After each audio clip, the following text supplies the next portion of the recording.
हरे कृष्णा। आज की इस क्लास में सभी भक्तों का स्वागत है।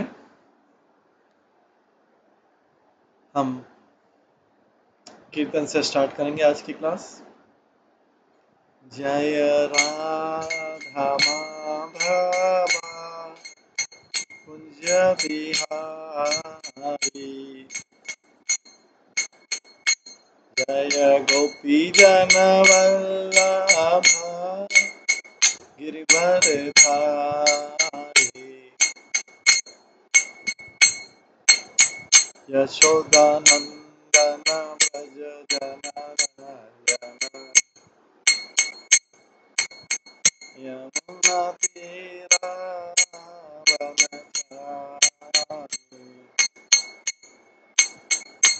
जय राधा माधव कुंज बिहारी।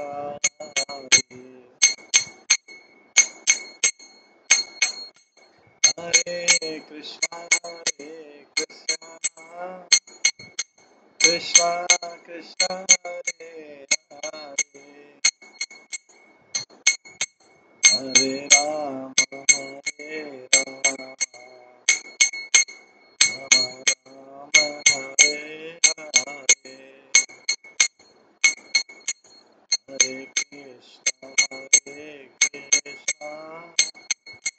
कृष्णा कृष्णा हरे हरे, हरे राम राम हरे हरे,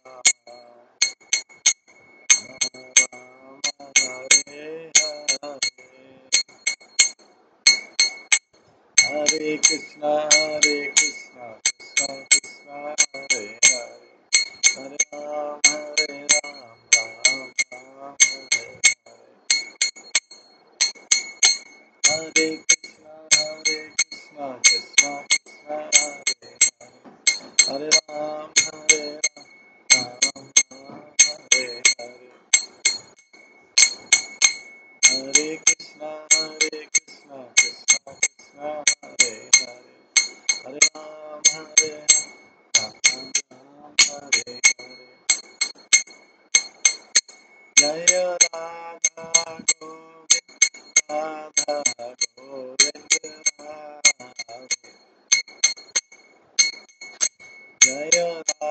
माधव राधा माधव राधे, जय गौरानिताय जय गौरानिताय, गौरानिताय जय गौरानिताय, जय जय प्रभुपाद प्रभुपाद प्रभुपाद, जय जय प्रभुपाद, निताय गौर हरि बोल, हरि बोल, हरि बोल,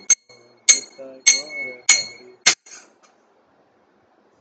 श्री राधा गोविंद देव की जय, श्री जगन्नाथ बलदेव सुभद्रा महारानी की जय, श्री गौर निताय की जय, श्री प्रभुपाद की जय, सभी भक्त गणों की जय।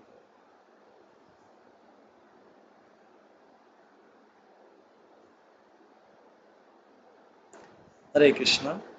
आज की इस गोपाल चंपू क्लास में सभी भक्तों का स्वागत है।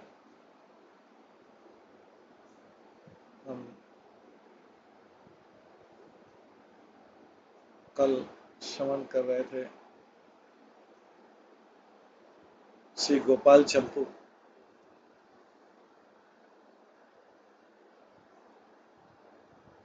ग्रंथ से श्रवण कर रहे थे, जिसमें 35वें अध्याय से श्रवण कर रहे थे, जिसमें राधा कृष्ण के अधिवास की सजावट का वर्णन किया गया था। कृष्ण का भी करोड़ों गोपियों से विवाह होने वाला था,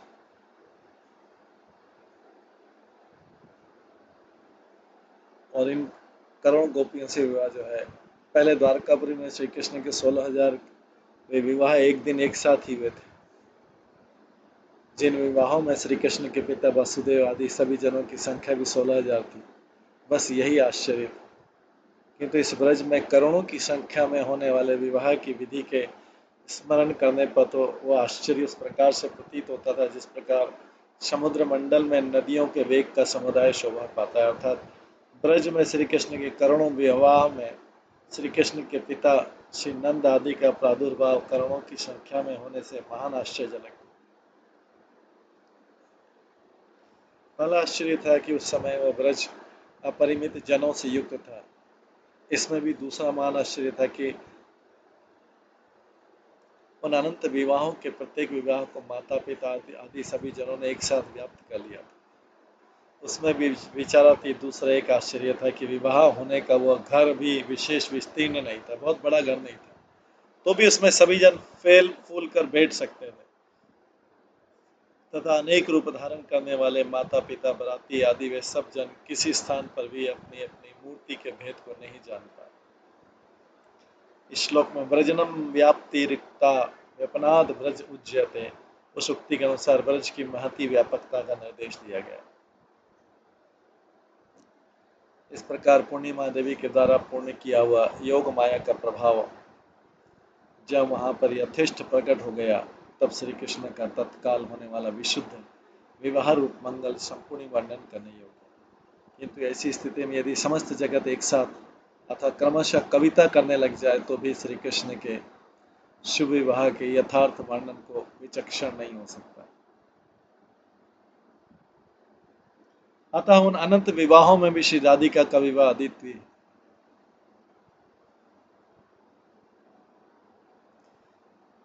इसलिए वाणी के द्वारा निज मति के अनुसार उसी का वर्णन करेंगे।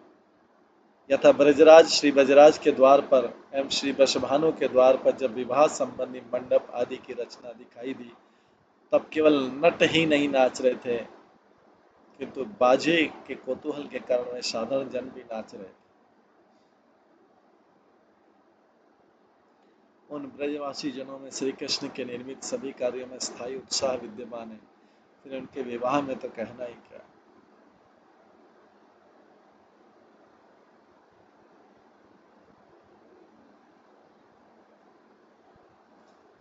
ताल के सहित बजते हुए वाद्य समुदाय ने तो उनके जागृत हुए उत्साह को युद्ध की तरह पुश कर दिया। अर्थात युद्ध के बाजे जैसे सैनिकों के उत्साह को बढ़ा देते हैं, उसी प्रकार विवाह के बाजाओं ने उनके वैवाहिक उत्साह को विशेष बढ़ा दिया। अरे भाई तुम शीघ्र चले जाओ, तुम शीघ्र चले आओ, तुम दान कर दो, तुम ले लो, हे भाई तुम यहाँ से चले जाओ, देखो दूसरे जन भी चले जा रहे हैं, दूसरे जन ऐसे अपूर्व महोत्सव की रचना कर रहे हैं, हे भैया तो मेरी प्रार्थना को सुनो। इस प्रकार कहने वाले जो मान्य जन थे वे सब केवल सेवकों की तरह से मान्यता को छोड़ते हुए इस विवाह उत्सव में सुख से संयुक्त होकर सभी कार्यों को शीघ्रतापूर्वक कर रहे थे।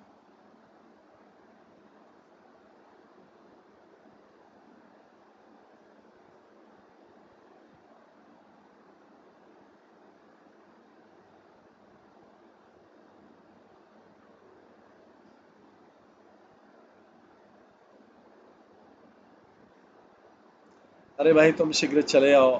तुम दान कर दो, तुम ले लो, है भाई तुम यहाँ से चले जाओ, देखो दूसरे जन भी चले जा रहे हैं, दूसरे जन ऐसे अपूर्व महोत्सव की रचना कर रहे हैं, हे भैया तुम मेरी प्रार्थना को सुनो। इस प्रकार कहने से जो मान्य जन थे वे सब केवल सेवकों की तरह से मान्यता को छोड़ते हुए इस विवाह उत्सव में सुख से संयुक्त होकर सभी कार्यों को शीघ्रतापूर्वक कर रहे हैं। अनंतर अधिवास के अवसर को अर्थात विवाह से पहले दिन को पाकर तत्काल होने वाले सुख के विकास से प्रकाशमान अपने अपने मुख चंद्र के किरण रूप अमृत सबू को अर्पण करके वर एवं वधु जनों की माताएं अपने अपने गण में प्रशंसनीय पति पुत्र वाली दूसरी स्त्रियों को भी प्रेम से अपनी तरह उत्सव से युक्त करती हुई तथा निरंतर मांगलिक कार्य करने वाले एवं आपस के संग से शोभायमान आकृति वाली पति पुत्र वाली उन्हीं स्त्रियों के साथ प्रत्येक घर में इधर उधर भ्रमण करने लग गई और उस विवाह उत्सव को प्राप्त करने वाली प्राय सभी स्त्रियों ने मांगलिक गान का विस्तार कर दिया।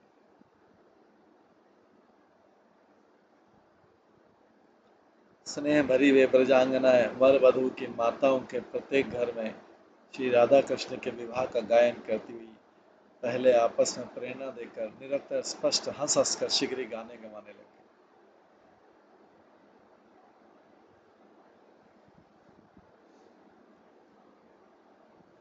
पूर्णमासी के द्वारा सिखाया हुआ प्रत्येक घर में होने वाला गायन,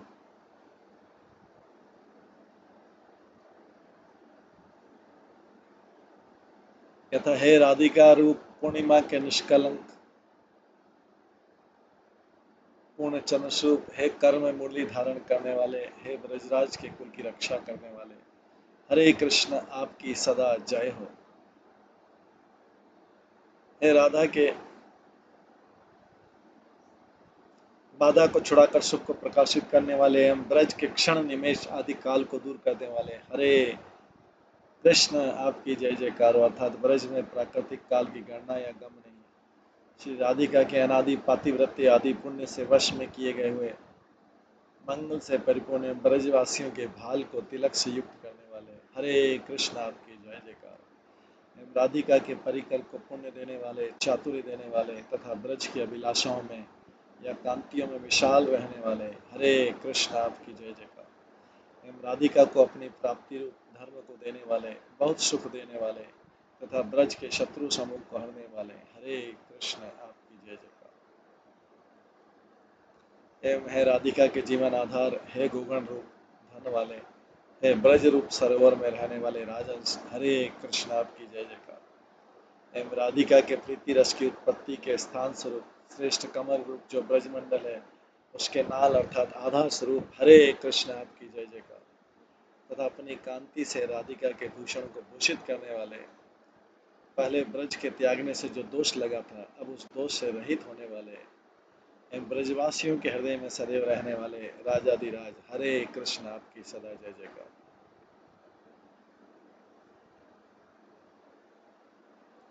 इस प्रकार मंगलाचरण करके परस्पर सुख देकर यथा योग्य घर में वर वधु का भी यथा योग्य स्नान करा दिया। वहां पर श्री कृष्ण रूप वर के स्नान का वर्णन यथा उस समय स्नान के लिए उद्यत होकर कमर के नीचे कोमल वस्त्र को धारण किए हुए अतः वेशभूषा को दूर किए गए श्री कृष्ण की लोगों ने आवरण रहित इंद्रनील मणि की शोभा को पराजित हुए देखा।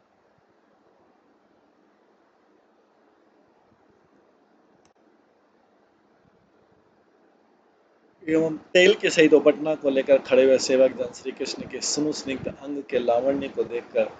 श्री कृष्ण को उपटना किए हुए एवं तेल मर्दन किए हुए तथा जल में गोता लगाते हुए के समान मानकर बहुत देर तक स्थिर होकर खड़े रहे। पश्चात तेल मर्दन के लिए उपटना करके स्नान किए व्यक्ति की तरह देखे हुए श्री कृष्ण को भी हल्दी चढ़ाना, तेल लगाना, उपटना करना यह सब कार्य विवाह में मंगलदायक है। इस प्रकार की बुद्धि वाले उन स्नेही जनों ने उन कार्यों से युक्त कर दिया। स्नान के अनंतर विशेष कांति धारण करने वाले श्री कृष्ण को इंद्रनील मणि के समान देदीप्यमान देखकर उस स्नान आदि कार्य में स्नेह रखने वाले उन सेवकों ने भी अपने को हमारा सेवा कार्य भली प्रकार पूर्ण हो गया ऐसा मान लिया और चारों ओर से मंगलमयी जो कांतियां श्री कृष्ण में प्रतिक्षण नवीन रूप से विराजमान थी, वे कांतियां श्री कृष्ण की कृपा प्राप्त करने की इच्छा वालों उन सेवकों पर किस प्रकार कृपा पात्रता नहीं करेगी, अभी तो करेगी।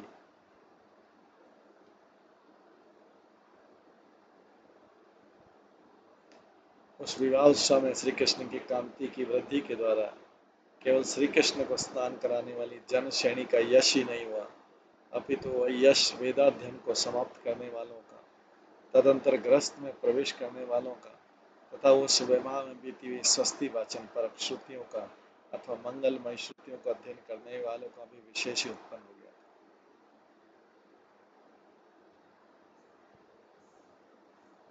इस प्रकार उन ही सेवकों ने स्वर्ण के कलशों में शोभायमान निर्मल सुगंधित जल से श्री कृष्ण के स्नान को समाप्त कर देने पर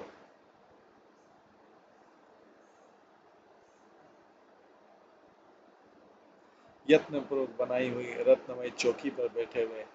श्री कृष्ण के निष्ठापूर्वक अंग मार्जन आदि से उत्पन्न हुए सुख का भी उपार्जन कर लिया। और जहाँ पर कोई स्नेही सेवक परम कोमल वस्त्र से श्री कृष्ण के शरीर को पोंछता हुआ उनके शरीर को दूसरी प्रकार की कांति वाला देखकर अर्थात श्री राधिका की विशेष भावना से पीत वर्ण वाला देखकर भाई से चंचल नेत्र वाला होकर श्री कृष्ण के नेत्रों के भाव को देखने लगे।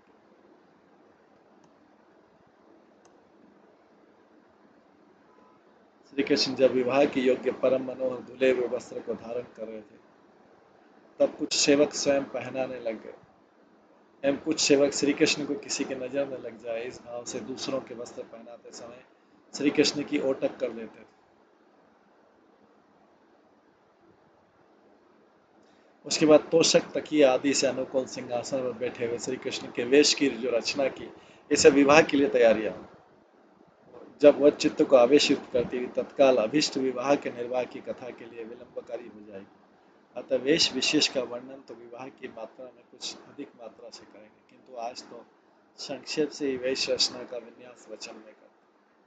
देखो, उष्णीश पगड़ी और मुकुट दोनों, मकराकृति, कुंडल, कंठभूषण, कौस्तुभ मणि, बाजूबंद आदि अंगूठी पर्यंत भूषण समूह, अनेक प्रकार के हारों का समुदाय, कौधनी, नुपुर, हंसक एवं वस्त्रों का पहनाव तथा मध्य भाग में घन के समान श्यामता,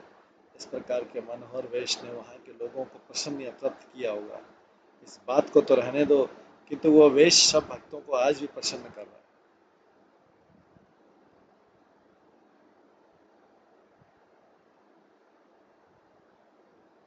ऐसी स्थिति में शुभ समयात्मक मांगलिक रक्षा करने के लिए वर एवं कन्या की दोनों माताओं के द्वारा सधवा स्त्रियों को अग्रसर करके अपने अपने श्रेष्ठ ब्राह्मण बालक के मुख से सुखपूर्वक बुलवाए हुए श्री दंड के कुल पुरोहित सभी प्रकार के मंगलों के साथ शोभायमान मंडल की रचना से मंडित उस मंडप में चले आए। अब श्री राधिका रूप वधु के स्नान रूप मंगल को उत्सव की शोभा पूर्वक कहते हैं। अब श्री राधिका रूप वधु के स्नान रूप मंगल को उत्सव की शोभा पूर्वक कहते हैं। श्री राधिका आदि गोप कन्या का जब से अपने पिता के घर आगमन हुआ था, तब से लेकर परम उत्कंठा से आवृत होने पर भी श्री कृष्ण को लज्जा अधिक सुसज्जित हो गई थी कि उन गोपियों में ममता रखने वाला मेरा गूढ़ अनुराग रूप जो सागर है, उसके एक तरंग का लेश भी दूसरे व्यक्ति के मन के निकट संपर्क न प्राप्त कर पाए। अर्थात मेरे गुप्त अनुराग का अंश दूसरे को मन से भी न ज्ञात हो पाए। अच्छा तो अच्छा।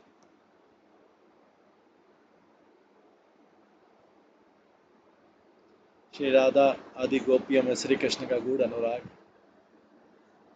इस बात के मर्म को न जानने वाली, अतः श्री कृष्ण की उदासीनता को प्रकाशित करने वाली गुप्त वाणी वाली कुछ स्त्रियों ने मर्म न जानने वाली स्त्रियों की तरह आपस में जो वार्तालाप किया, उसको राधिका ने किसी गूढ़चर्य के द्वारा निश्चित कर दिया। इस प्रकार उनसे आपस के वार्तालाप ने श्री राधिका को बाधा के वशीभूत कर।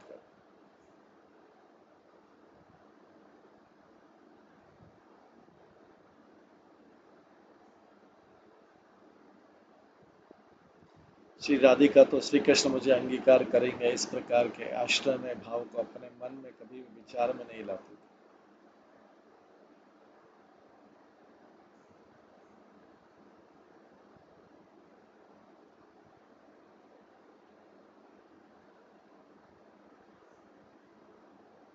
कारण वे तो परम उत्कंठा से कंपित मन वाली होने के कारण विश्व को ही अविश्वास का पात्र बना रही। कारण वह राधिका सुखित मन के अवसर को भी उत्कंठित मन के भाव से उदासीन भाव के निकट ले जाती हुई उस समय श्री कृष्ण के उदासीनता में चरित्र वर्णन को सुनकर मानो गदा को भी चूर्ण करने वाले रोग से अपनी शोचनीय दशा को विशेष सूचित करती हुई टेढ़े वचन से अर्थात वक्रोक्ति से सखियों से बोली, अरे सखियों देखो, पहले जब श्री कृष्ण अत्यंत दूर की भूमि पर रहते थे, उस समय उनकी उदासीनता ने मेरे में जैसी दीनता ला दी थी, किंतु अब उस प्रकार की दीनता नहीं ला दी। कारण श्री कृष्ण का एवं उनके अनुगामी ब्रजमंडल का सुख ही मेरा सुख है।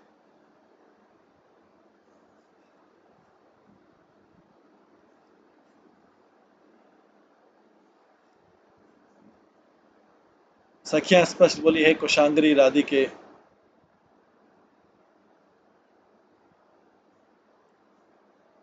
हम तुम्हारे इस टेढ़े वचन को नहीं समझ पा रही। कारण स्पष्ट वचन को भी तुम अपने मुख पर से भग्न कर रही हो। राधिका बोली, अरे सखियों, मैं तो यह कह रही हूँ कि श्री कृष्ण की दूर स्थिति का भाव जब हमारे मन में स्थित था, तब उस दूर स्थिति की भावना से उस प्रकार के दीनतामयी गति हुई थी, किंतु अब तो श्री कृष्ण की ब्रज में रहने की भावना से पुनः उसी प्रकार सुख हो सकता है। सभी सखियां सजल नयन होकर बोली, हाय, आपने तो हमें निरंतर ही जला डाला, किंतु अब तो अधिक मात्रा में उत्पन्न हुए हमारे सुख समूह को मत जान।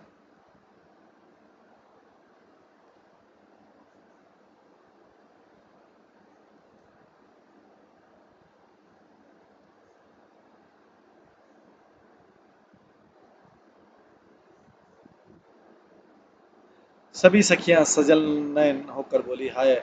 आपने तो हमें निरंतर ही जला डाला, किंतु अब तो अधिक मात्रा में उत्पन्न हुए हमारे सुख समूह को अन्यथा दूसरी तरह से मत मानो। श्री राधिका बोली, श्री कृष्ण के ब्रज आगमन से भी अधिक और कौन सा सुख समझा जा सकता है। सभी सखियां बोली, श्री कृष्ण का आपको पत्नी रूप में जो अंगीकार करना है और वर्तमान में होता हुआ सब प्रसंग से संगत कर रहे हैं। श्री राधिका बोली, अग्नि से जले हुए शरीर पर शीतल जल का अभिषेक मत करो, क्योंकि अग्नि का ताप ही अग्नि से जलने की आपत्ति को नष्ट करके उपयुक्त हो सकता है। सभी सखियां बोली, हम तुमको जल से सींचने की तरह केवल वचनों की विवेक से ही सांत्वना नहीं दे रही, किंतु अमृत की अधिकता से ही सांत्वना दे रही है, ऐसा मानो। श्री राधिका बोली, कैसे मान लो। सभी सखियां बोली, हमारे जो गुप्तचर श्री कृष्ण के निकट पहले भाव परीक्षार्थ भेजे थे, वे अब आ ही गए हैं। वे श्री कृष्ण के इस गूढ़ भाव को कहें, यथा जब तुम्हारे पिता श्री वसुभानु जी के द्वारा जमाई के पहने योग्य भेजे हुए दुपट्टा अलंकार आदि श्री कृष्ण ने अपने शरीर में धारण किए, तब रोमांच समूह ने श्री कृष्ण के श्रेष्ठ कुर्ता का या जामा का भेदन करते हुए एवं उनके कंप ने उनकी कौदरी को बजाते हुए उनमें आश्चर्य उत्पन्न कर दिया।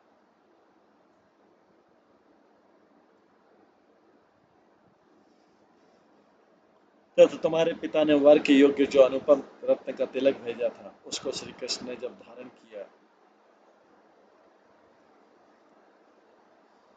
तब उन्होंने अपने मुख के सुखमय वर्ण को भी धारण करके भी उस रत्न तिलक की कांतियों के बहाने उसको मानो ढकते हुए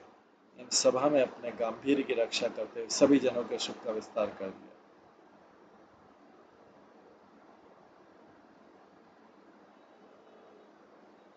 अतः तुम्हारे ऊपर श्री कृष्ण का अनुराग यथेष्ट है, इसलिए है मृगलोचन राधिके,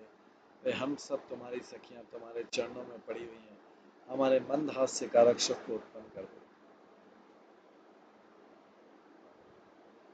इस प्रकार आसक्ति युक्त उस प्रसंग में श्री राधिका की कोई भाई वहां आकर प्रणय कोप को बढ़ाकर बोली, हे सुंदरी, तुम यहाँ क्या कर रही है? तुम्हारे अधिवास का समय उपस्थित हो गया है और बड़ी अम्मा तुमको नाम लेकर बुला रही है।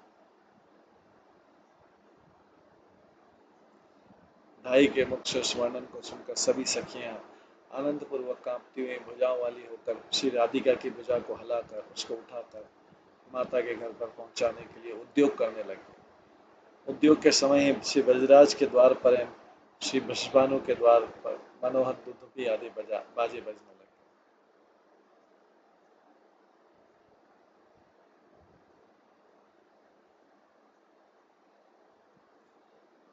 जिस समय बार बार दम दम दुंदु दुंदु इस प्रकार की ध्वनि से युक्त मंगलमय बाजे व्याप्त हो गए,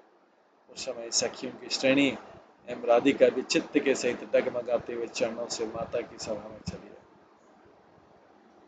और इन सखियों ने जाते ही पहले से ही गीत गाने वाली एवं मंगल कलश आदि धारण करने वाली स्त्रियों की सभा को देदीप्यमान कर दिया। पश्चात लज्जा करती हुई उस राधिका से मिली हुई श्वेत दांतों वाली सखियों की श्रेणी कीर्तिदा आदि माताओं की आज्ञा से श्री राधिका के साथ स्नान ग्रहण में चली गई। उसके बाद जिन सखियों की भावना थी कि राधिका वस्त्र एवं अलंकारों से युक्त होकर ही सुशोभित होगी, उसी राधिका ने स्नान करने के लिए केवल सूक्ष्म वस्त्र धारण करके वे सखियां अपनी अतुल कांति से चित्त कबरी बना दी। और उसके बाद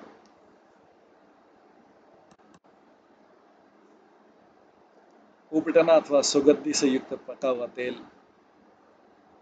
दूसरी साधारण स्त्री के ऊपर ही लगाना उचित है, ये तो राधिका के ऊपर लगाना उचित नहीं है,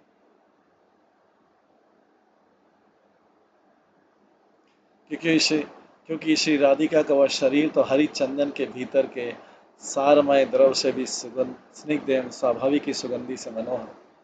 उस समय स्वतः स्निग्ध एवं सुगंधी से मनोहर राधिका के शरीर को स्त्रियों ने उपटना आदि से संयुक्त नहीं किया, कि तो इस विवाहमयी मंगल विधि में यह इसी प्रकार का समय है। इस कारण उस समय उन स्त्रियों ने स्पर्श करते हुए श्री राधिका के ऊपर थोड़ा सा उपटना आदि लगा दिया। उसके बाद विद्र स्वतः निर्मल व्यापार वाले लोध रस के कशेले चूर्ण के द्वारा श्री राधिका के अंग से तेल को हटाकर अपने गुण से उत्कृष्ट काली पीला चंदन के अंगराग के द्वारा श्री राधिका की सेवा करके उनको वे स्त्रियां सुंदर एवं नवीन स्नानागार के स्थान पर ले आई। वो स्नानागार निरंतर निर्दोष उन्होंने औषधियों से युक्त मनोहर प्रबल सुगंधि से युक्त जल प्रवाह से भरे हुए रत्न निर्मित श्रेष्ठ कलशों से युक्त था। मांगलिक वस्तुओं से बनी हुई एवं धूप समूह के एवं घृत की सुगंधि के प्रयत्न से युक्त था तथा तीनों लोगों की शोभा रूप संपत्ति से बने सिंहासन के गर्व को दूर करने वाले सुवर्णमय सिंहासन की स्थिति से उसका प्रयत्न पूर्ण रूपेण सफल था। ऐसे स्नानागार को प्राप्त कर उन स्त्रियों ने मांगलिक गायन के सहित आपस के अंग की सुंदरता से व्याप्त होकर श्री राधिका का स्नान करा।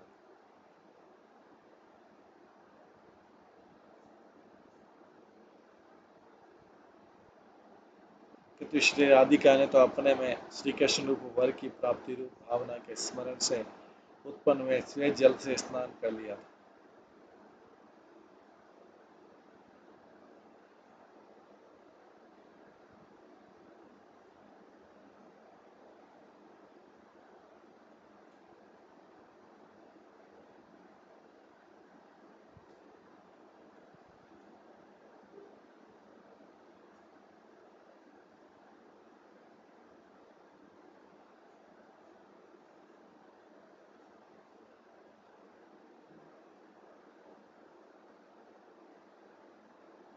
तथापि सखियों के द्वारा कराए गए स्नान को तो व्यवहार की सामान्यता से ग्रहण कर लिया।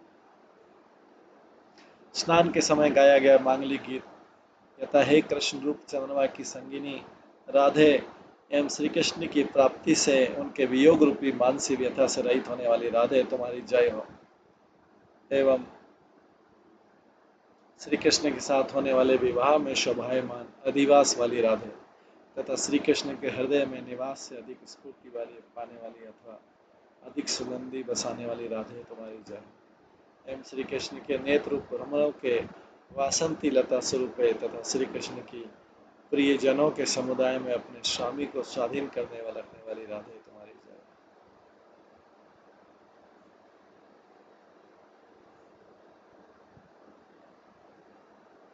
एवं श्री कृष्ण के नेत्र भ्रमरों के वासंती लता स्वरूप तथा श्री कृष्ण की प्रियजनों के समुदाय में अपने स्वामी को पराधीन रखने वाली राधे तुम्हारी जय। तथा श्री कृष्ण रूप भ्रमर को शुभदायक मुख रूप कमल वाली राधे एवं श्री कृष्ण के वक्षस्थल पर रहने वाली रेखा का लक्ष्मी स्वरूप राधे तुम्हारी जय हो। एवं श्री कृष्ण के वक्षस्थल पर गर्व पूर्वक प्रभुता करने वाली तथा श्री कृष्ण भाव रखने वाली राधे तुम्हारी जय। और श्रृंगार आदि नवरसों के द्वारा बाधा को जीतने वाली राधा तुम्हारी जय। और अपनी लोकोत्तर कांति द्वारा श्री कृष्ण के मन में रसदायिनी होकर भी अब सदैव श्री वृंदावन में स्वच्छंद विहार करो।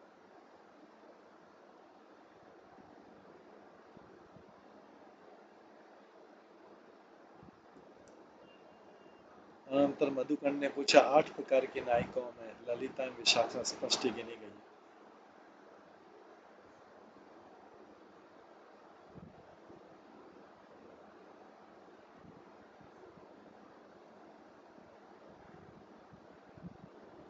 अनंतर मधुकंड ने पूछा 8 प्रकार की नायिकाओं में ललिता विशाखा स्पष्ट गिनी गई हैं। उन दोनों सखियों की स्थिति राधिका के निकट हुई अथवा अपने अपने पिता के घर इसकी व्यवस्था कर दी। स्निग्धकंठ बोला वो विषय तो पूर्णमासी ने ही कह दिया है।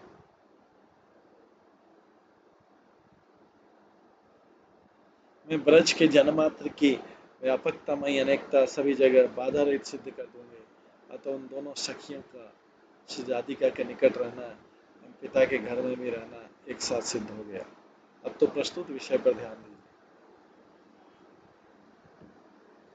अनंतर संकोच का कारण स्वरूप राधि और साधारण सखियों के नेत्रों का जो विस्तार है उसको हटाकर अर्थात राधिका की और साधारण सखियों के आंखें फाड़ फाड़ कर देखने को रोककर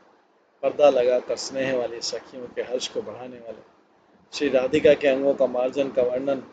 यथा श्री राधिका के स्नान की हुई अंगों की श्रेणी तो अंगोच्छा के द्वारा मार्जित हो गई, किंतु उनके नेत्र रूपी कुमुद युगल मार्जित नहीं हो पाए।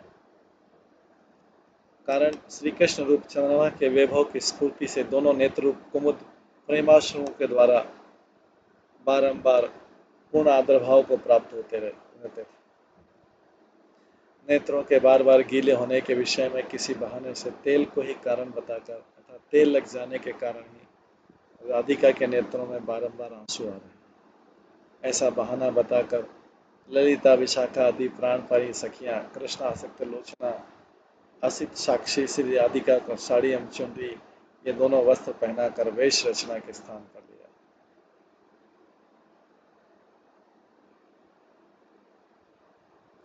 पश्चात श्री राधिका के वेश विशेष का सन्निवेश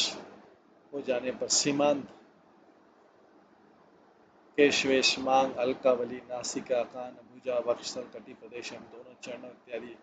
समस्त अंगों में पहने हुए स्वर्ण से प्रकाशित रत्न मोतियों से जड़े हुए अलंकारों को अपने अंगों की शोभा से सुशोभित करने वाली श्री राधिका तथा श्री कृष्ण की स्फूर्ति से उत्पन्न हुए कम स्वेद रोमांच स्तंभ अश्रु आदि सात्विक विकार जो कि लज्जा से छिपाए जाने पर भी प्रकट हो गए थे, अतः उन्हीं सात्विक भावों से सुशोभित शरीर वाली श्री राधिका उस समय देदीप्यमान हो गई।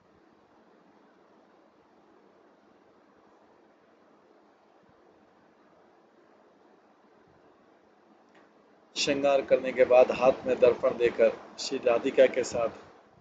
किसी सखी का उत्तर प्रत्युत्तर यथा दर्पण में अपने मुख के प्रतिबिंब को देखकर राधिका बोली, अरे सखी ये क्या है?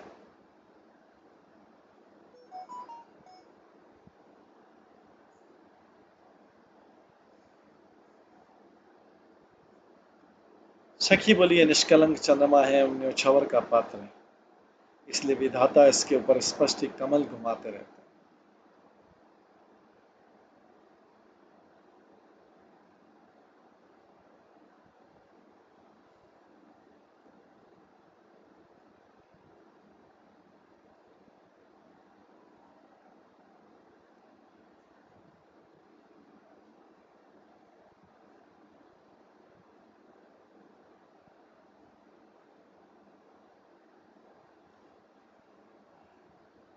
सखी बोली, निष्कलंक चंद्रमा एवं न्योछावर का पात्र, इसलिए विधाता इसके ऊपर स्पष्ट ही कमल घुमाते रहते हैं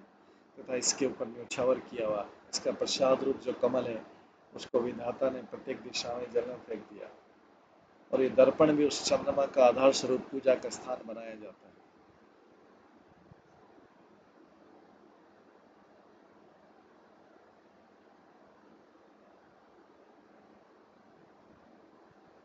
इसी कारण चकित होकर राधिका बोली, है प्राण प्यारी सखी, जिसका तुम वर्णन करे वस्तु तो कौन है? सखी बोली, राधिके, इस दर्पण में वस्तु तो तुम्हारा श्रीमुखी शोभायमान है, इसको तुम बहुत देर तक देखती रहो।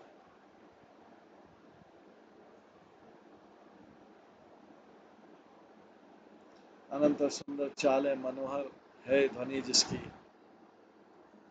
तथा कमल है मुख में जिसके, ऐसी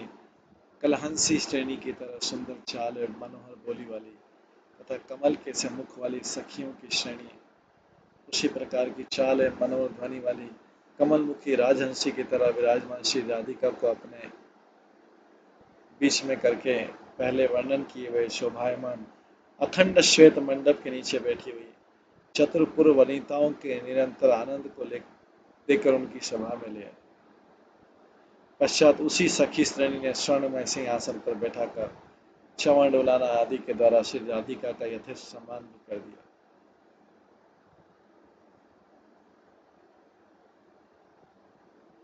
इस प्रकार सौभाग्यशाली कृष्ण एवं राधा ये दोनों वर वधू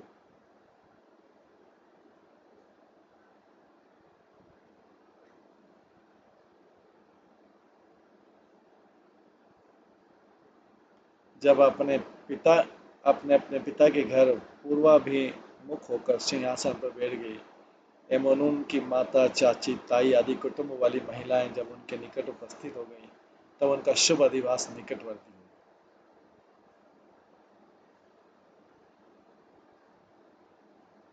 और वहां पर माननीय महिलाओं ने अपने अपने स्थान पर गाने बजाने के साथ दोनों तिलक क्रमशः वर एवं कन्या के मस्तक के बीच में लगा।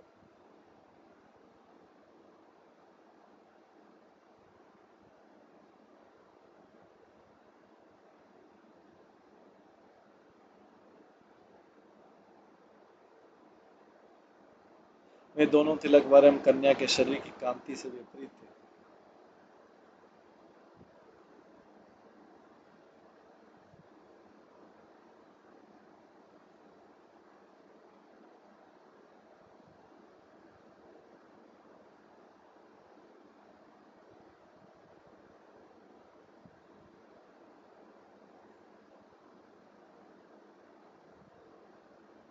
अतः श्री कृष्ण का गौर वर्ण का एवं राधा का श्याम वर्ण का तिलक।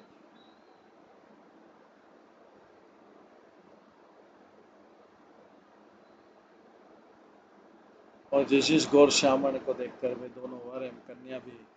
परस्पर की स्फूर्ति की एकाग्रता को प्राप्त कर निरंतर भ्रांति के वशीभूत होकर विशेष लज्जा के कारण किंचित कंपित हो गए। उसके बाद वर वधू के जोड़े को पृथक पृथक स्नान कराने वाली स्त्रियों ने कुशा के अग्रभाग से अभिक्षित करके उस वैदिक विधि का विधान भी कर दिया। पश्चात वे इस प्रकार बोले कि तुम दोनों का दंपति भाव लक्ष्मी नारायण की समानता से संपन्न हो जाए। इस प्रकार का आशीर्वाद तो केवल जनों की रीति है, किंतु हमारी अभिलाषा तो लक्ष्मी नारायण की समानता से भी बहुत ऊंची है।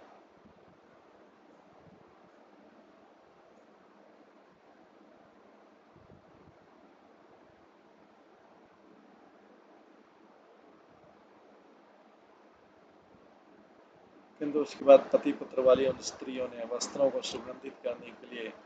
वर वधू के शरीरों को लक्ष्य करके अर्थात उनके ऊपर जो वास योग फेंका था, वो वर वधू के जोड़े पर संलग्न होकर परस्पर वास योग इस प्रकार की संगति को प्राप्त हो गया।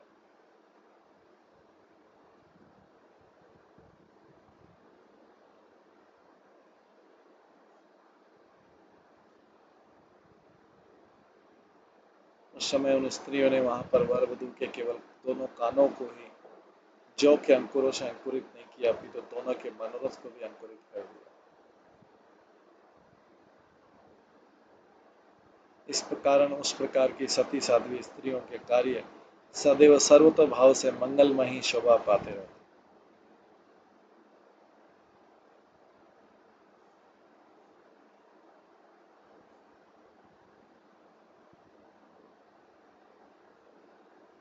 उन दोनों वर वधुओं के दोनों मणि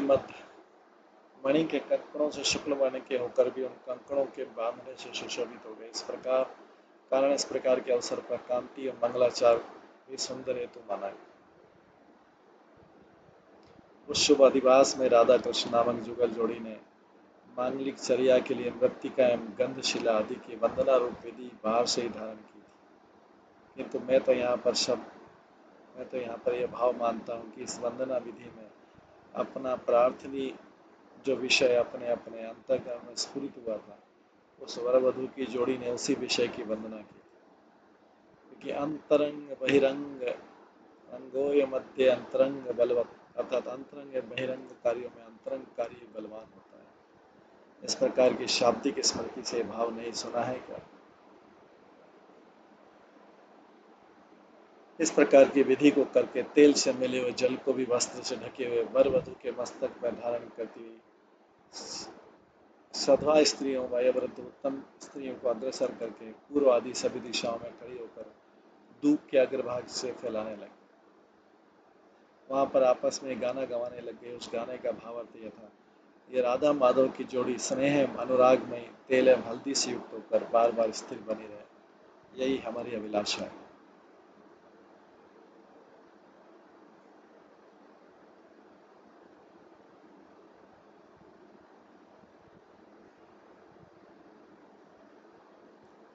और यह नवीन युगल जोड़ी ब्रज एवं ब्रज में रहने वाली सभी प्राणियों की रक्षा करती रहे एवं उनको अधिक तथा विशेष सुख की श्रेणी द्वारा निरंतर विस्तृत गर्भ वाली बनाती रहे। और ये युगल जोड़ी ब्रज में अतिशय विहार करती रहे। उस विमल विहार के द्वारा हमारी चित्त हरती रहे एवं दुख को भी नित्य हरती रहे और परस्पर की मनोहर कांति को पुष्पित करती रहे तथा यहाँ पर निज महिमा रूप सूर्य को प्रकाशित करती रहे और यहाँ पर 64 कलाओं के सहित अपने समस्त गुणों को बढ़ाती रहे। इतने पर भी ये जोड़ी अपने ब्रज जनों की अनुनय करती रहे एवं भक्तों के नेत्रों द्वारा अपनी प्राप्ति रूप संपत्ति को प्राप्त करती रहे, अर्थात उनको दर्शन देती रहे तथा निरंतर शोक के अभाव को देती रहे तथा राजा की तुलना को पराजित करने वाले वैभव से युक्त ये जोड़ी समस्त जगत को जीव मात्र के सुंदर जीवन रूप अपने दर्शन रूप अमृत से परिपुष्ट करती हुई विराजमान रहे एवं शेष जी को विस्मित करने वाली ये वो जोड़ी सर्वोपरि वैभव को प्राप्त करती है। उस गाने के बाद लाखों रक्षा मंत्रों की अभिमंत्रणा के द्वारा उस अक्षीण प्रभाव से विशेष ऐश्वर्य संपन्न औषधि एवं यंत्रों की प्रतनता से विघ्न को दूर करके शुभ की प्रधानता करने वाले वर वधू के जोड़े के द्वारा अपने अपने स्थान पर गुरुजनों की आज्ञा से एवं लालन पालन करने वाली दोनों माताओं की आज्ञा से गुरुजनों का अभिभावन करने के पश्चात गुरुजनों ने भी वर वधू को विशेष उन्नतिमय सुख का स्थान स्वरूप आशीर्वाद दिया। यथा हमारे ब्रज में ये श्री कृष्ण ही महानारायण हो जाए तथा राधिका ही माँ लक्ष्मी स्वरूप हो जाए, जिसके कारण हम सब ब्रजवासी इस ब्रज में राधा कृष्ण की रुचि से उत्पन्न हुए अपने सर्वोच्च सुख को नित्य प्राप्त करते हैं।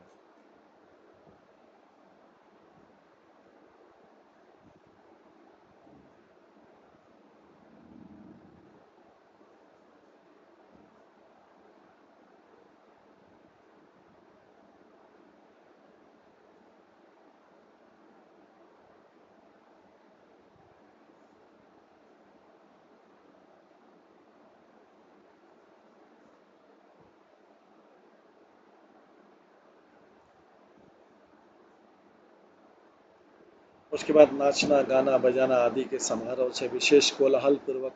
अपने अपने ग्राम की श्रेष्ठ भूमि के समूह के बीच में विराजमान देवालय के मध्य स्थल में स्थित चारों वेदों के सार स्वरूप भक्ति के आश्रय रूप श्री लक्ष्मी नारायण की पूजा करने के लिए पृथक पृथक क्रम से श्रेष्ठ ब्रजजनों के साथ वर चले आए एवं ब्रजवासियों की पुत्र वधुओं के साथ वह सौभाग्यवती कन्या भी चली आई।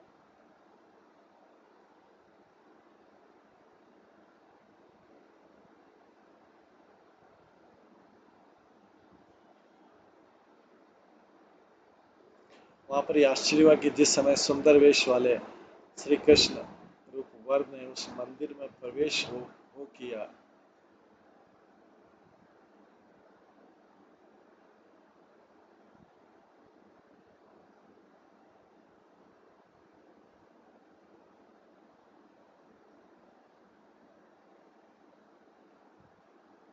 उसी समय श्री कृष्ण की कांति में नारायण के अंतर्हित हो जाने पर केवल लक्ष्मी ही दिखाई देती रही।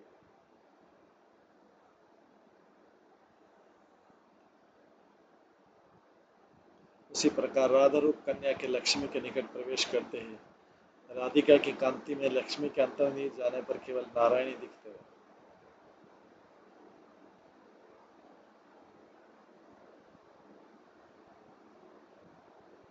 पश्चात वर एवं कन्या दोनों ही अपने अपने क्रम से जब मंदिर से बाहर निकल गए तब पुनः ध्यान से देखने पर उस स्थान पर पहले की तरह लक्ष्मी नारायण रूप दोनों देवता दिखाई देने लगे, किंतु लोगों ने तो कृष्ण एवं राधा की कांति में नारायण लक्ष्मी के ढक जाने को चांदनी एवं अंधकार में अभिसार करने वाले के वेश की तरह मान लिया। तात्पर्य श्री कृष्ण की कांति में नारायण अभिसारक बन गए, राधिका की कांति में लक्ष्मी अभिसारिका बन गई, मान लिया।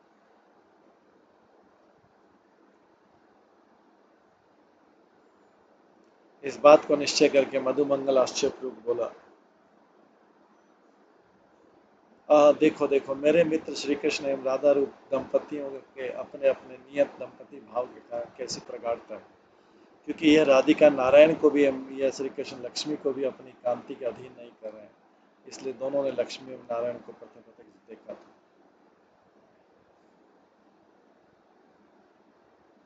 अब हम प्रसंग को समाप्त करने के लिए प्रकृत विषय का अनुसरण करते हैं। उसके बाद वे वर वधू दोनों ही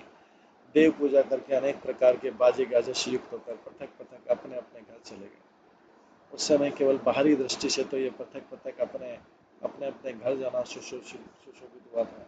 किंतु उन दोनों के हृदय में तो दूसरी प्रकार से ही जाना संगठित। कारण राधिका तो अपने मन में तत्काल श्री कृष्ण के पीछे पीछे चल दी,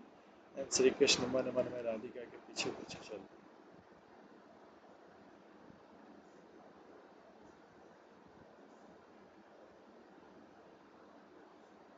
इस प्रकार क्रम से श्री ब्रजराज की सभा एवं श्री राधिका की सभा, इन दोनों सभाओं ने यथा योग्य कथा को सुनकर कथावाचक आदि जनों का अपने अपने वास स्थान की ओर प्रस्थान देखकर आपस में परस्पर का अभिगमन जिनका वर्णित हुआ, वह राधा कृष्ण की जोड़ी स्वयं एकांत में पहुंचा।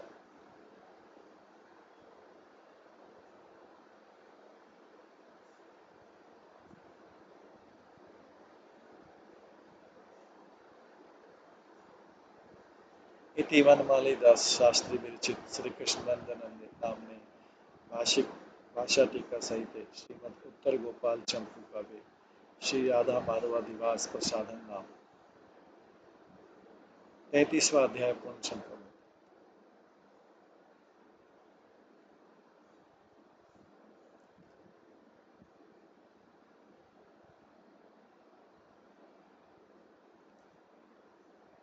34वां अध्याय श्री राधा कृष्ण के अलंकारों की शोभा का वर्णन।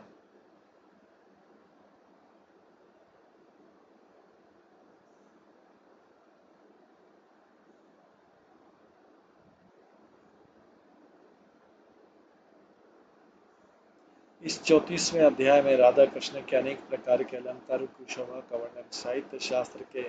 अनेक अलंकारों के प्रदर्शन पूर्वक होगा। अब पहले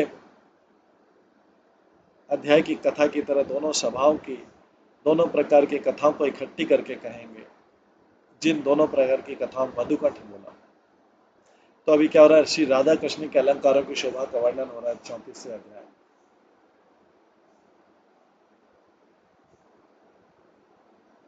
इस प्रकार वर वधु के पक्ष वाले जनों ने रात्रि में भी सभी जनों को गाना बजाना नाचना आदि के महोत्सव से अनुरक्त करके मानव क्षण भर में ही प्रातः काल को प्राप्त कर लिया। अर्थात लंबी चौड़ी रात्रि भी गाना बजाने से आनंद से मानव एक क्षण में बीत गई। किंतु सौभाग्यशाली वे दोनों वर एवं कन्या तो कुछ क्षणों के एक निमेश की तरह बिताते थे, कुछ क्षणों को हजारों युगों के समूह की तरह बिताते थे। कारण वर एवं वधु ये दोनों जन कभी कभी परस्पर के ध्यान में समाधिस्थ एकाग्र होकर अपने अपने शुभ विवाह को साक्षात की तरह देख लेते थे, और कभी कभी तो अनेक चिंताओं से विकल बुद्धि वाले होकर मन मन में विचारते थे कि वह प्रातः काल कब होगा जिसमें हमारा विवाह होगा।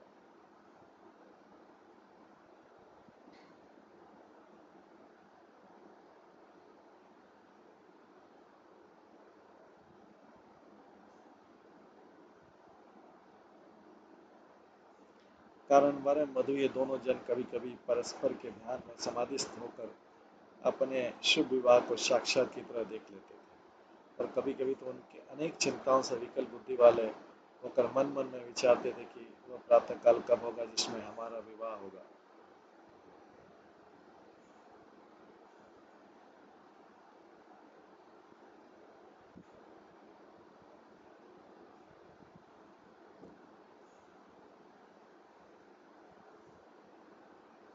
पश्चात प्रातः काल होते ही बहुत से बाजाओं के कोलाहल में समस्त ब्रज के जागृत हो जाने पर उदित होते हुए अरुण की प्रभा से प्रकाश लालिमा एवं अनुराग के समान हो जाने पर समान अवस्था वाले सखा एवं सखी जनों ने यथा योग्य उन श्री कृष्ण एवं राधिका को प्राप्त कर मंगल के लिए उनका स्नान रूप मंगल कर दिया था, स्नान करा दिया। और अब उन दोनों के बीच में पहले सर्व सुख शादी का श्री राधिका के स्नान के अनंतर होने वाली अलंकार रचना का प्रचार करें। गौरमणि की कांति वाली अरुण मणि के वस्त्रों वाली पक्ष आकाश को लाल रंग का बनाने वाली एवं अपने प्रकाश की नवीनता से सबको सुख देने वाली प्रकट हुई राधिका उस समय शुक्ल पक्ष की द्वितीया के चंद्रमा की दो कलाओं की तरह विशेष शोभा पाने। यहाँ श्लेषा प्रमाणित उत्पन्न।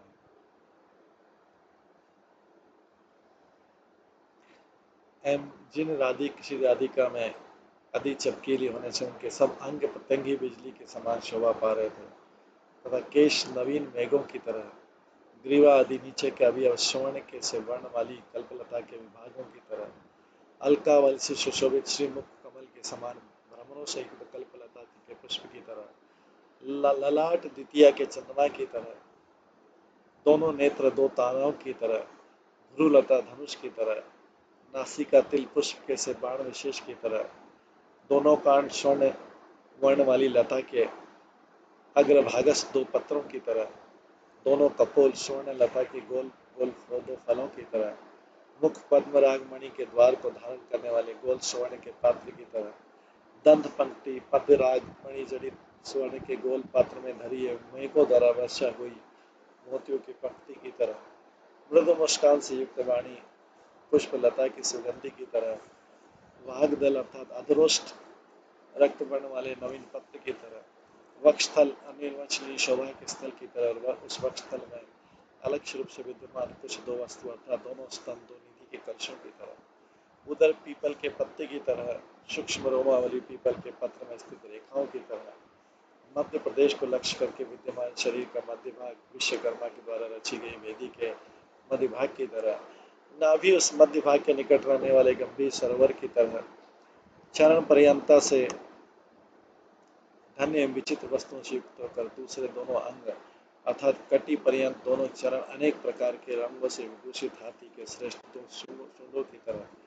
नखों की कांति को धारण करने वाले दोनों चरण दो सूंडों के द्वारा धारण किए हुए जल बुंदियों से युक्त श्रेष्ठ और नवीन दो पत्थरों की तरह, दोनों भुजाएं कोमल नाम से युक्त स्वर्ण की कमलनी के दो नाल दंडों की तरह,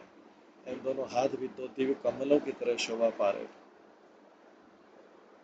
इस प्रकार श्री राधिका के शरीर में हाथ पांव नेत्र आदि के सभी जुड़े बराबर होने के कारण सभी बराबर शोभा पा रहे थे, अर्थात एक हाथ जितना लंबा और सुंदर था उसी प्रकार का दूसरा हाथ भी उतना ही लंबा और सुंदर था। इस प्रकार सभी युगल अंगों की व्यवस्था जाननी चाहिए, तात्पर्य कोई भी अंग छोटा बड़ा नहीं था, यहाँ सर्वत्र उपमा अलंकार।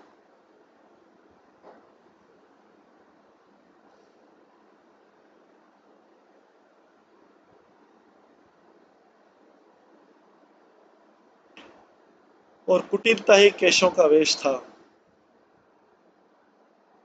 कुटिलता ही केशों का वेश था, चिल्ली के कुटिल केशों की पंक्ति मुख का श्रृंगार विशेष था, प्रतिदिन निरंतर तिलक लगाने से हुआ जो वर्ण भेद अर्थात निशानी ही तिलक था, नेत्र नील कमलों के दो प्रतिबिंब में ये ही दोनों कर्मभूषण थे, मंद मुस्कान का प्रतिबिंब ही नासिका में बंधा हुआ मुक्ता फल था, और मंद मुस्कान ही वक्षस्थल पर विहार करने वाले मोतियों के हार थे, कोमल ध्वनि वाले वस्त्र से बाहर निकालती कांति का विलास ही कटी में पहनी कोंदनी था, तिलक की तरह अर्थात प्रतिदिन तिलक में लगाने से हुआ चिन्ह ही जैसे तिलक स्थानीय था, उसी प्रकार उन अलंकारों के धारण कर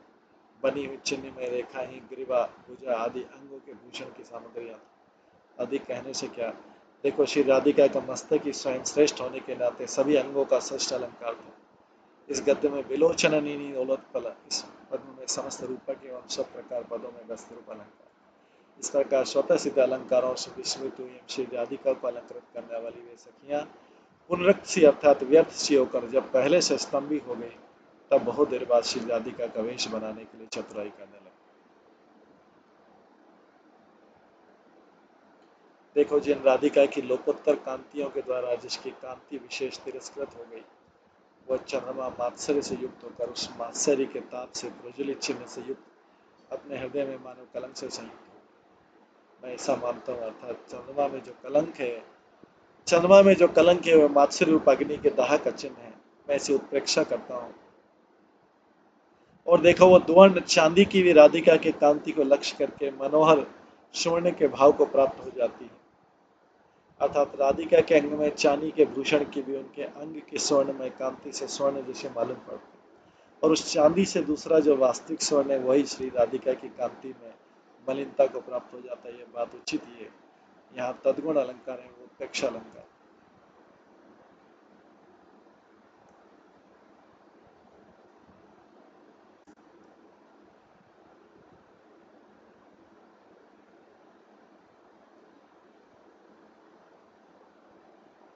श्री राधिका के अवयवों के सहित हस्तपाद आदि सभी अंग दर्पण की सी शोभा